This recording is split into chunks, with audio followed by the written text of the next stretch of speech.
વાયુના અણુઓને તમે શક્તિ પ્રદાન કરો, ઉર્જા પ્રદાન કરો, તો એ અણુઓ ઉર્જાના ઉપરના સ્તરમાં જશે અને આપમેળે નીચેના સ્તરમાં આવી જાય.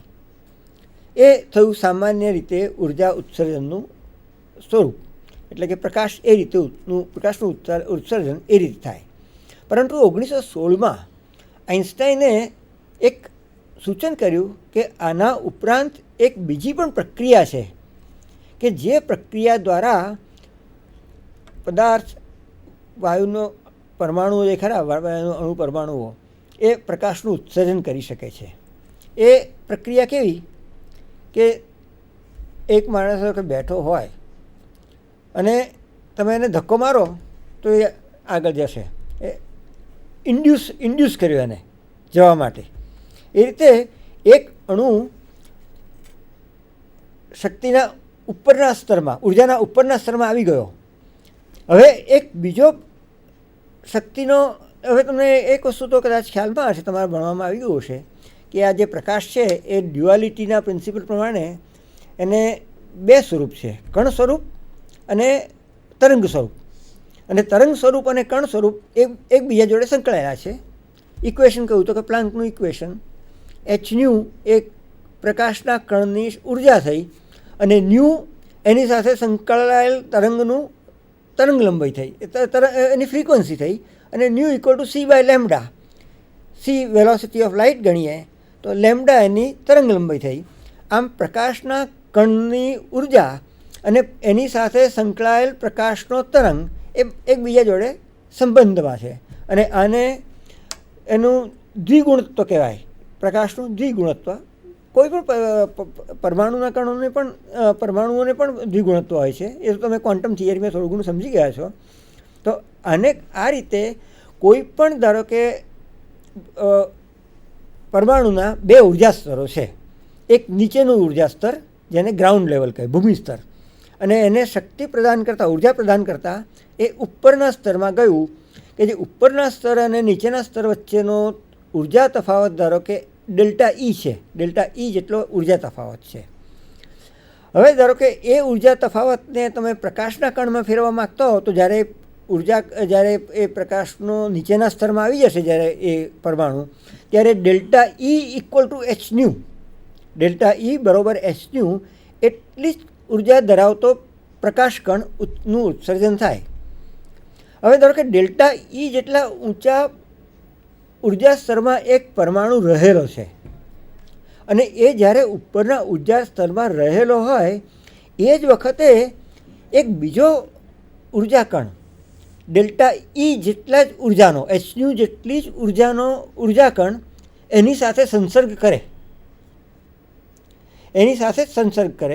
તો એ સંસર્ગને કારણે પેલો જે ઉર્જા સ્તરનો પરમાણુ, ઉપરના ઉર્જા સ્તરમાં રહેલો પરમાણુ ખરો એ પાછો નીચેના ઉર્જા સ્તરમાં આવી જાય.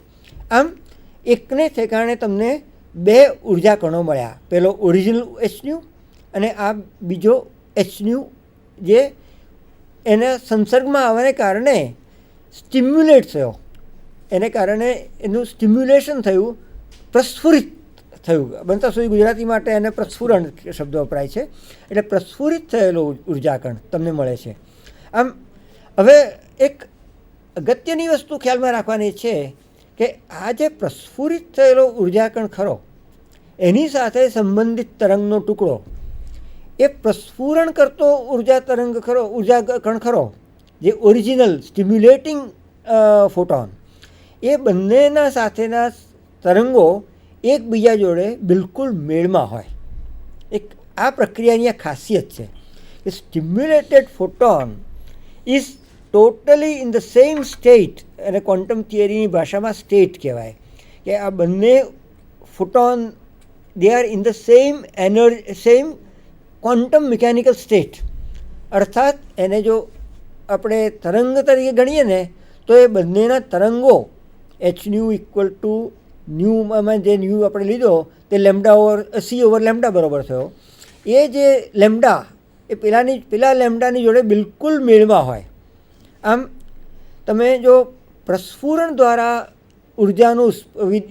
પ્રકાશનું ઉત્સર્જન કરો તો તમને સંવાદી પ્રકાશ પ્રાપ્ત થઈ શકે.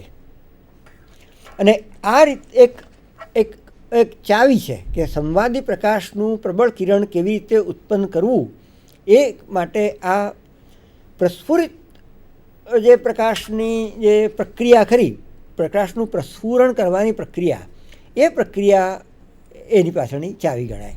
તો એ કેવી રીતે શક્ય બને એ આપણે જોઈશું. પણ જરાક હવે આપણે શરૂઆતની સ્લાઇડો પર એક સહેજ નજર નાખી લઈએ. સામાન્ય રીતે પ્રકાશ તમે માનો કોલિમેટ કર્યો, પ્રકાશને તમે એક જ દિશામાં જાય એવો તમે પ્રબંધ કર્યો, એટલે કે એને સમાંતર કર્યો. તમે એમ માનો કે કોઈ પણ બેટરી ટોર્ચ છે, એ ટોર્ચની આગળ આપણે ટોર્ચના લેમ્પની સામે તમે એક લેન્સ મૂકી દો તો એક સમાંતર કિરણ મળશે. પણ વાસ્તવમાં એ કિરણ બિલકુલ સમાંતર નથી જતું હતું, એ ડાયવર્જન્ટ કિરણ હોય. થોડુંક સોર્સના સાઇઝ પ્રમાણે એનું ડાયવર્જન્સ હતું હોય, એ વિસ્તરણ પામતું જ જાય. તમે ગમે એટલો મહેનત કરો પણ તમે એક ટોર્ચ લેમ્પ હોય એને તમે કોલિમેટર લેન્સ દ્વારા તમે એના ફોકલ લેન્થ પર કોલિમેટર લેન્સના ફોકલ લેન્થ પર એ ટોર્ચને મૂકો, તમને સમાંતર કિરણ નહીં મળે. જ્યારે લેઝર કિરણ જે ખરું એ તમને એક જ દિશામાં જતું જણાશે હંમેશા, એનું પ્રસરણ નહીં થાય. આની પાછળ આ ઘટના આમ હોવાને કારણે લેઝર કિરણના ઘણા ઉપયોગો શક્ય બનેલા છે. દાખલા તરીકે એનો ઉપયોગ જુઓ, એક સીડી ગ્રુવને તમારે વાંચવાનું છે અને એ માટે લેઝર શા માટે વપરાય, સામાન્ય પ્રકાશ શા માટે ના વપરાય?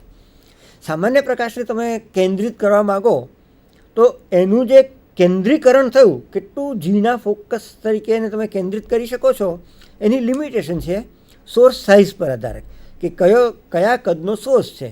એ સોર્સના સાઇઝને અનુસાર એનું એક્સપાન્શન થતું હોય. પરંતુ લેઝર કિરણને તમે કેન્દ્રિત કરો ત્યારે 1 માઇક્રોન જેટલા કદમાં તમે એને કેન્દ્રિત કરી શકો છો. આમ અત્યંત નાના કદમાં એનું કેન્દ્રીકરણ થઈ શકે છે. એટલે હવે જે ઝીણું ગ્રુવ ખરું સીડીનું, તે સીડીનું ગ્રુવ વાંચવું હોય તો પ્રકાશ એના પર જ પડવો જોઈએ, ગ્રુવના ઉપર પડવો જોઈએ. અને એ ગ્રુવ પરથી પરાવર્તન થઈને પ્રકાશ તમારા ડિટેક્ટર પર પડે તો એ ગ્રુવમાં જે ફેરફાર થતા હોય એ બધા ફેરફાર એ પ્રકાશનું કિરણ વાંચતું જાય છે. અને એનું જે ડિટેક્શન થાય, પ્રકાશનું ડિટેક્શન થાય, એમાં એ બધા ફેરફારો અંકન જણાઈ આવે અને એને તમે એમ્પ્લિફાય કરી અને તમે મ્યુઝિક પણ સાંભળી શકો છો કે પિક્ચર પણ જોઈ શકો છો. આ શક્ય ક્યારે બન્યું કે 1 માઇક્રોન જેવા કદમાં તમે આ પ્રકાશ કિરણને કેન્દ્રિત કરી શક્યા. અને આ કેન્દ્રિત કરી શકવાનું કારણ શું હતું કે આ જે પ્રકાશનું કિરણ હતું ને એને એક સમાંતર કિરણ જાય છે, જે સામાન્ય પ્રકાશમાંથી એવું સમાંતર કિરણ મેળવવું શક્ય જ નથી. એ ફક્ત આ પ્રકારના સામાન્ય લેઝર, આ પ્રકારનું જ લેઝર એ સીડી પ્લેયરમાં પણ વપરાય છે. તમને સહેજ તો બતાવી શકાય એવું નથી, કંઈ વાંધો નહીં. હવે એક બાજુથી તમે સીડી જેવો એક સામાન્ય વપરાશની ચીજ છે, એમાં એનો ઉપયોગ જોયો. તો આપણે બીજી બાજુ એનો ઉપયોગ જોઈએ.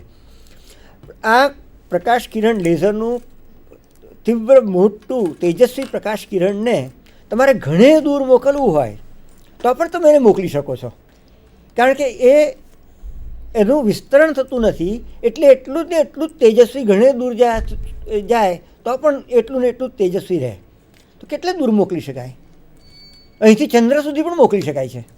અને ચંદ્ર સુધી મોકલીને એનું પાછું મેળવી અને તમે એનો પરાવર્તન પાછું ઝીલી કેટલા સમયમાં આ કિરણ ચંદ્ર સુધી પહોંચ્યું અને ચંદ્રથી પાછું ફર્યું એ માપી લો તો ચંદ્રનું અંતર તમને બહુ જ એક્યુરેટલી મળે. કેટલી એક્યુરેસીથી, કેટલી ચોકસાઈથી તમને કલ્પના નહીં આવે. સેન્ટીમીટર જેટલી ચોકસાઈથી આ અંતર, આ પૃથ્વી અને ચંદ્ર વચ્ચેનું અંતર જાણી શકાય છે.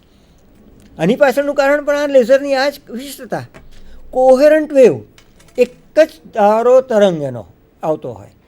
એ સામાન્ય રીતે તરંગના ટુકડાઓ જે બધા જતા હતા એમ નહીં, પણ એક જ સતત તરંગ આવતું હોય એ પ્રકારનો આ પ્રકાશ છે. એટલે એક જ દિશામાં એ જાય છે, એક જ દિશા, બિલકુલ વિસ્તરણ પામ્યા સિવાય લગભગ એક જ દિશામાં જતું હોય.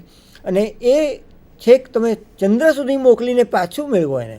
ચંદ્ર પર એને માટે ખાસ વિશિષ્ટ સાધન ગોઠવવામાં આવે છે કે જે પ્રકાશને પોતાની મૂળભૂત દિશામાં પાછો ફેંકે, એને રિટ્રો રિફ્લેક્ટર કહે. એપોલો ચંદ્રયાને આવા રિટ્રો રિફ્લેક્ટર્સ ગોઠવેલા છે અને એ દ્વારા જે પરાવર્તન થાય પ્રકાશનું એ પૃથ્વી પર પાછું ઝીલી અને પૃથ્વી અને ચંદ્ર વચ્ચેનું અંતર સતત લગભગ સેન્ટીમીટર જેટલી એક્યુરસીથી મેળવી શકાયેલું છે.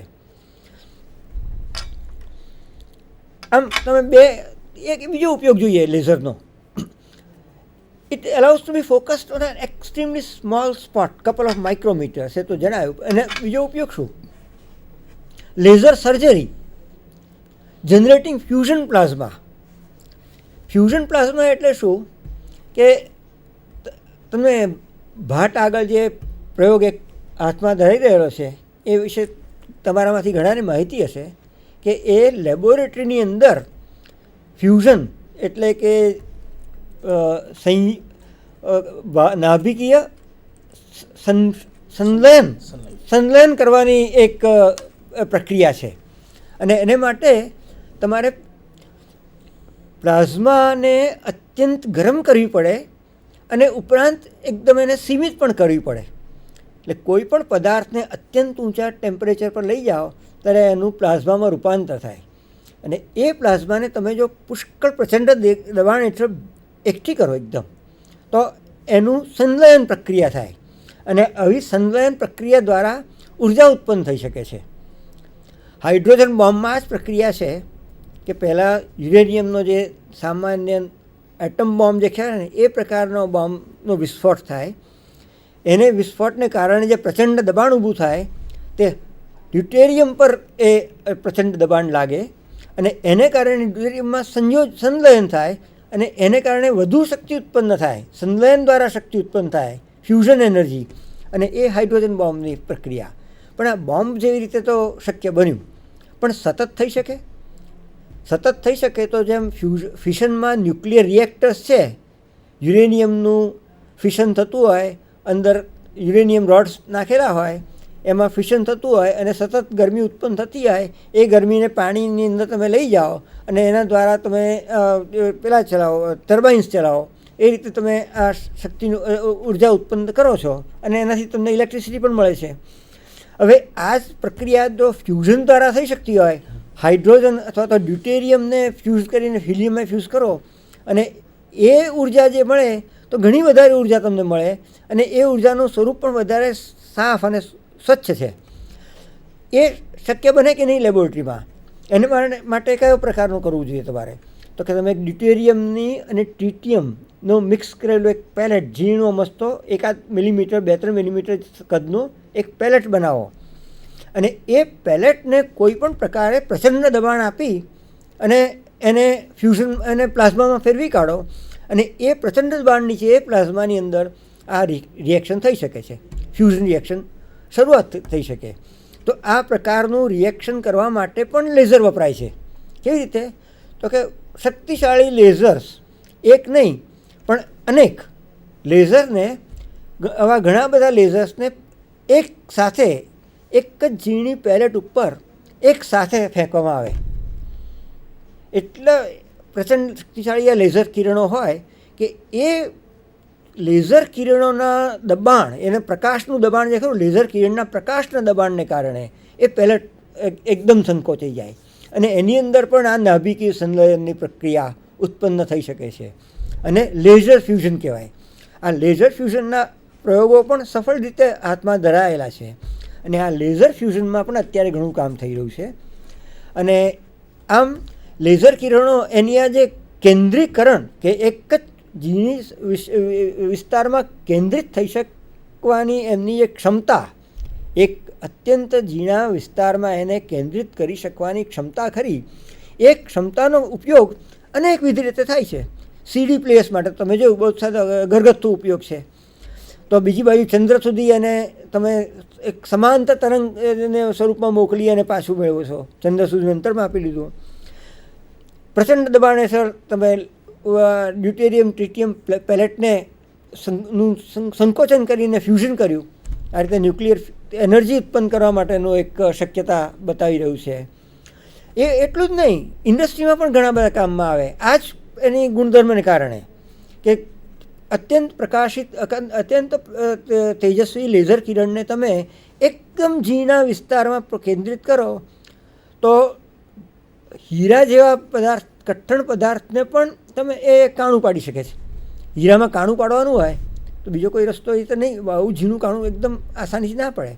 તો આ તો એક જ સપાટે અંદર તમે હીરાની ઉપર લેઝર કિરણનો કેન્દ્રિત લેઝર કિરણનો કાર્બન ડાયોક્સાઇડ લેઝર એના માટે વપરાય છે. કાર્બન ડાયોક્સાઇડ લેઝરનો પ્રહાર કરો, એને હીરામાંથી થોડોક કણો નીકળી જશે એકદમ. વળી બીજી વાર એનો લેઝર કિરણનો પ્રહાર કરો, વળી થોડો હીરાનો કણો નીકળી જશે. એ રીતે રિપીટેડલી તમે એના પર પ્રહાર કરતા જાઓ લેઝર કિરણનો, છેવટે હીરાની અંદર એક ઝીણું કાણું પડી જાય. એક ધાતુ છે, ધાતુ પર આ રીતે કરતા જાઓ તો ધાતુ ધીરે ધીરે ધીરે ધીરે કપાતી જાય. ધાતુ મેટલ કટિંગ, મેટલને વેલ્ડ કરવાની હોય તો પણ કરી શકો છો. અરે એટલું નહીં, જૂના પેઇન્ટિંગ્સ હોય એ ખરાબ થઈ ગયા હોય, એના પર કોઈ જાતનું કોટિંગ આવી ગયું હોય ને, એ ખરાબ થઈ ગયા હોય, એ પેઇન્ટિંગને તમારે વળી પાછા સારા કરવા છે, એને સુધારી કાઢવા છે. કેવી રીતે કરશો? તો એ પેઇન્ટિંગ ઉપર જે તમને જે અવાંછનીય પદાર્થનું જે કોટિંગ લાગી ગયું એના પર એ કાઢવું હોય તો લેઝર કિરણ, યોગ્ય વેવલેન્થનું લેઝર કિરણનો એના પર પ્રહાર કરો ને, એટલે પેલું એબ્લેટ કહેવાય એને. જે એકદમ નાના વિસ્તારમાં લેઝર કિરણને તમે એનો પ્રહાર કરો અને ઉપરથી જે તત્વો નીકળી જાય એને એ પ્રોસેસને એબ્લેશન કહેવાય. એ રીતે લેઝર કિરણ દ્વારા ઉપરનું જે કોટિંગ આવી ગયું હોય એને એબ્લેટ કરી નાખો એટલે નીચેનો જે વિસ્તાર છે, નીચેનું જે પેઇન્ટિંગ છે એ બાજુ સ્વચ્છ પેઇન્ટિંગ તમને દેખાય. આમ પેઇન્ટિંગને રિસ્ટોરેશન કહેવાય. અને રિસ્ટોરેશનમાં પણ લેઝર વપરાય છે. આ જ એની એક ખાસિયત જે છે લેઝર કિરણની. એક તો કોહેરન્ટ વેવ હોવાને કારણે સમાંતર ગમે એટલા અંતર સુધી લગભગ એ સમાંતર મોકલી શકાય એક, અને એ સમાંતર જઈ શકવાને કારણે એને અત્યંત નાના વિસ્તારમાં કેન્દ્રિત પણ કરી શકાય.